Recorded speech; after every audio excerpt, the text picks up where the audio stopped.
Hello everybody, welcome back to my channel. My name is Queenie for those who don't know me, and we are back, honey. Back like we never left. Love is Blind season 5 is here. So as always, please make sure to like this video, subscribe. I forget my whole spiel, but that's not even important. The most important thing is that you guys subscribe. Guys, I have a goal. I haven't really set the goal, but I feel like it's achievable if I let you guys know what the goal is. I have a goal to get to 50K by the end of the year. I feel like we could do it. And all I need is for y'all to subscribe. It doesn't cost you no money. It doesn't take you no time. You can do it. The other request is that please don't spoil. Everybody hates a spoiler in the chat. Don't be that person, because if the subscribers don't go after you, I will. Like, please just be a good citizen and don't spoil it, okay? I think I remember my spiel now. Please don't forget to like this video, subscribe and hit the bell, and leave a comment down below. All right, let's jump into this season. If you haven't seen the first impressions, I suggest that you go and do that because I will not be going too far deep into these people's personalities. We start off with Lydia. Lydia is a Puerto Rican princess, and unfortunately, her accent is leaving a lot of her conversations lost in translation. What do you look for to live in? You said, what do I look for in a woman? No. You're not a horny person, is that what you said? Morning. Oh, I was like, what? Oh my God, I'm really big into metamorphic rock. I collect samples. You're such a nerd, Milton. We're talking about like diagenesis sedimentary, right? Right, yes. That's my shit. Lydia is indeed a lot. She's a lot. She knows she's a lot, which is good. At least she's self-aware, but she is a lot. So she's talking to Milton, and Milton is an engineer. However, he's into the whole geology, whatever stuff. So that's great because that's Lydia's forte. The issue between them is that he's so much younger than her. I think he's 24 and she's 31. It's a big age gap. I'm thinking to myself like, but damn girl, this connection rocks. Bad joke, whatever.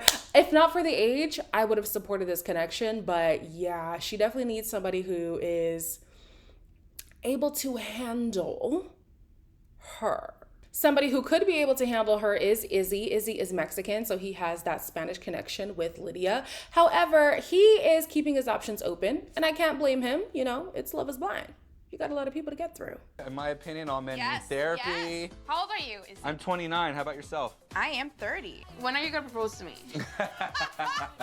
I can do like salsa, merengue, bachata, like everything. You are getting so many points right now. What I look for, the independence for sure, the mental stability there, somewhat emotionally intelligent. Oof, I'm your girl. Izzy says that one insecurity he has is his bald head. He thinks that a lot of women don't find that attractive. Honey, not over here. We love a bald head and a beard. Okay. So he's a little bit self-conscious about that. Love is Blind is the best process because you can just fall in love with the person first, fall in love, and then you just tackle the whole lack of hair thing later. It is what it is. He says that he tends to go for older women because they are more mature and mentally stable. You would hope so. I mean, it's not a foolproof plan, but yeah, I hope that works out for you. He is currently connecting with Johnny the best, I think. So far, he's been on a date with Lydia, Stacy, and Johnny. Those are the dates that we got to see. And out of the three of them, I would say that his strongest connection that he should go for is with Johnny. So Johnny has been told by her mother, of all people, that she's basically undesirable, which is kind of sad because you would not want to hear that from the person who literally gave you life. But anyways, regardless of her mom's impression of her dating life, she actually presents very well on these dates. Yeah, it's hard when your mom says, like, maybe you're not meant to be in a relationship. I kind of been through the ringer in my past relationships. Sorry to hear that. I chose those kind of dudes in the past. Very mature of you. Thank you. Wait, did I tell you I'm a lawyer? Yes. I was like, I feel like they hear that and they think I'm argumentative, and I'm like, no. I want to know where things tend to go wrong for Johnny because honestly, so far, she seems mentally sound, emotionally sound. She's very open to different demographics, different age group. Like, I don't understand why she's unlucky in love. She just presents so well. So what's the catch, Johnny? Are you a dark horse? Where Where's the, oh, gotcha, you know? Because so far, I'm sold on Johnny, honestly. She seems pretty great to me. Stacy has developed a point system for the men in the pods, and a lot of them, they're not scoring very well for her. Ernesto burped, I want to say in my face, but it wasn't in my face. Awkward date, Milton. I hit my head on my notebook so many times I left a makeup mark on it. Cheap beer Carter. He is a country bumpkin. I actually have a really good connection with Izzy, and he has a really cute laugh. I love his laugh. I'm not feeling this girl, Stacy, whatsoever. I'm not feeling her. Not at all. The thing with this girl is, I don't necessarily think the point system is bad, but I think with the point system, she has a habit of harping on certain characteristics of somebody and blowing them out of proportion. That is my opinion.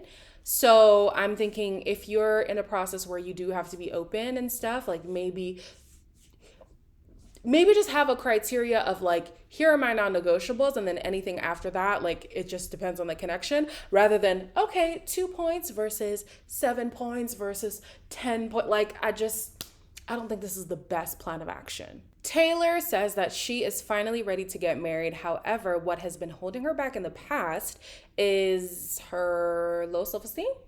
Is that what she said? Yeah, she said she struggles to love herself. I love myself now, and I'm like ready to love somebody else. Let's see, I wrote divorced parents, 2 sisters, and you went to Parkwood, which is where I teach. Do you like to cook? I've gotten better at it. You don't have to cook. I'll cook for you. Okay. You just seem like a really good person. Thanks. I'll stop talking to every other girl. She says that through the years, she's been able to learn how to love herself, and now she has so much love for herself that she has enough to give to somebody else. I think that that's easier said than done. It seems like the low self-esteem thing might still be a hang-up for her. She would need to be partnered up with somebody who's able to reassure her a lot. And it seems like JP is that kind of person. He does seem like he's very keen on reassuring her. As the episode goes on, you can see that he's like really focusing his attention on her, which is good for her. My thing with her that makes me think like maybe the self-esteem thing will still be an issue is that she's only 25, but the way that she has this almost doomsday perspective on her dating life is kind of sad for me. Girl, you're 25.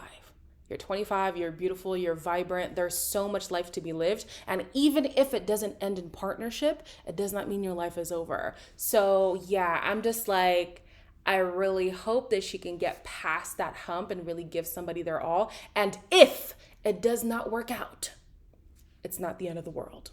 Uche seems to be a hot commodity because he's talking about having a lot of options and needing to narrow them down. One of the options that he wants to narrow down is Miriam. You were born and raised in Nigeria, correct? Yeah.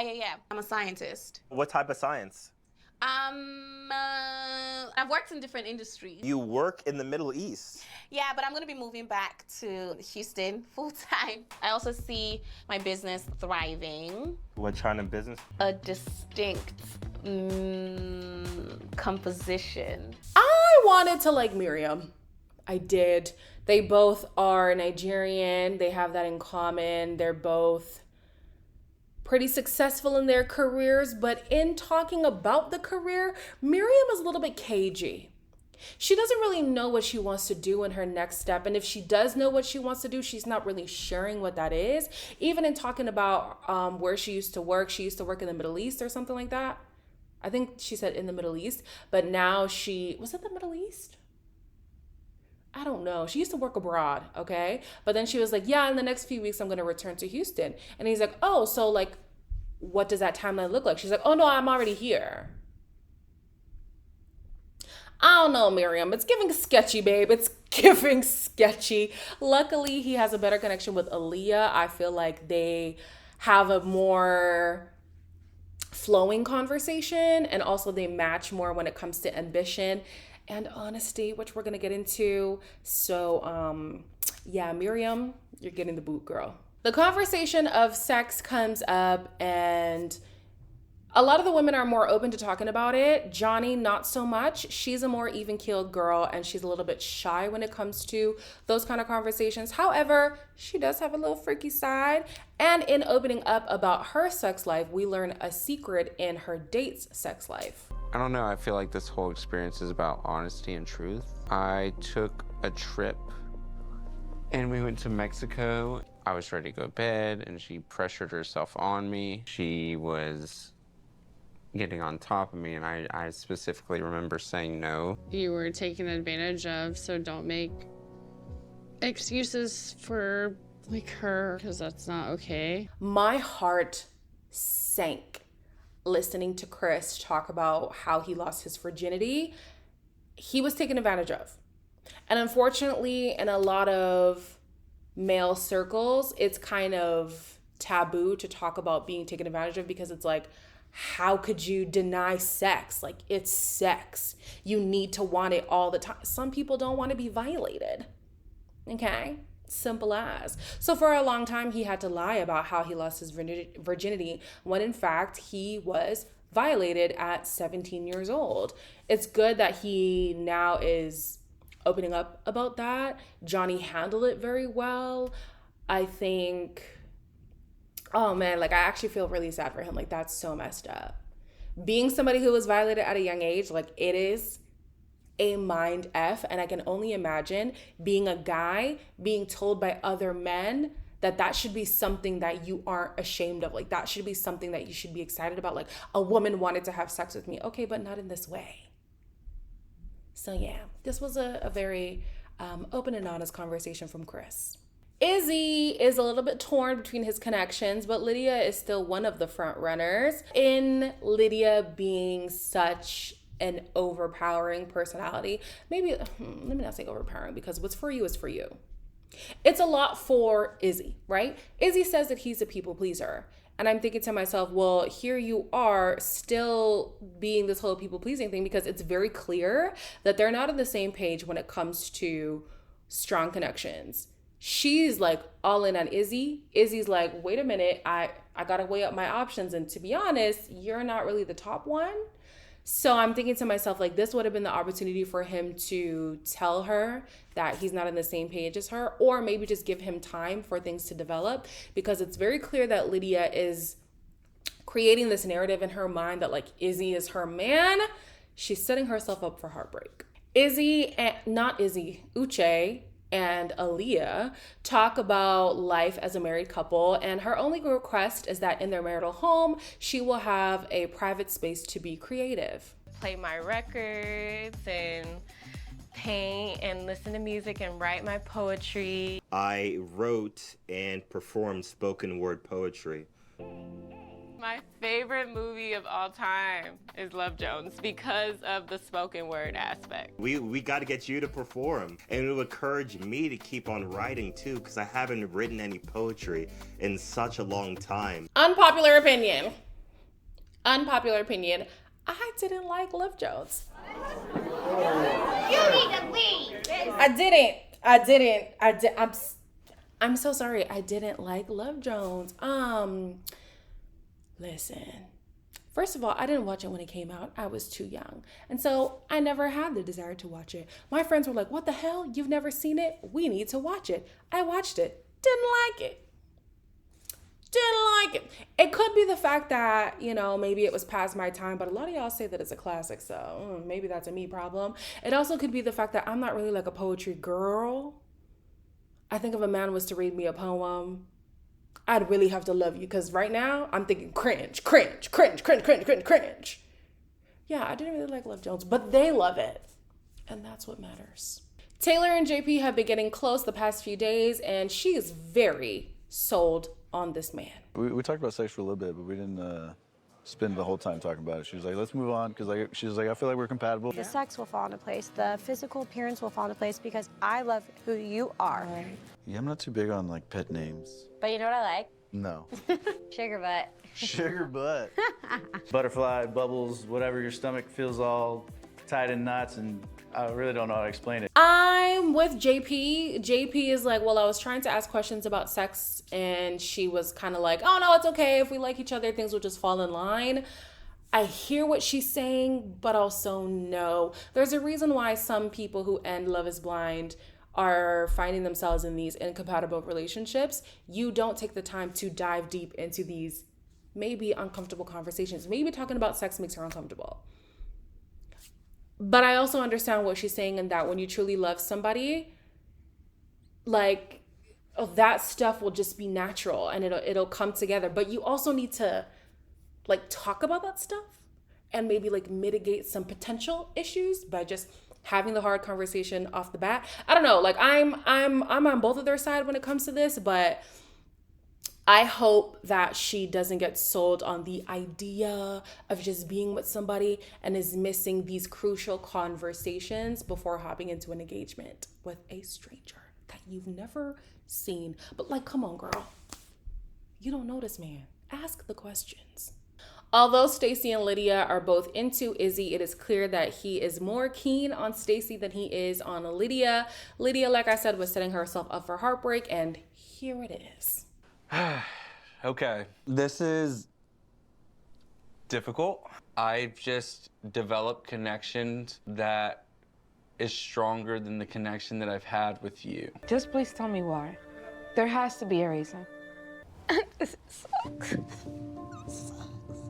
Izzy finally got the cojones to let her know that he's not feeling her the way that she's feeling him. I don't even know why she allowed herself to fall. So, I mean, I guess you're supposed to in this whole process, but it was clear that she was more into him than he was into her. And I feel like, especially for women, we need to take a temperature check before being all in on somebody, because we tend to fall harder and faster. It's not always the case, but we tend to fall harder and faster. And I can definitely see that with Lydia. It's unfortunate that she's going through this like heartbreak that she's going through. But I think that she needed this, you know, reality check to kind of put herself out there with other people. Yeah, it's unfortunate that Milton was too young for her, but honestly, based on their first conversation, it seemed like that was the best bet. Should she do it? No.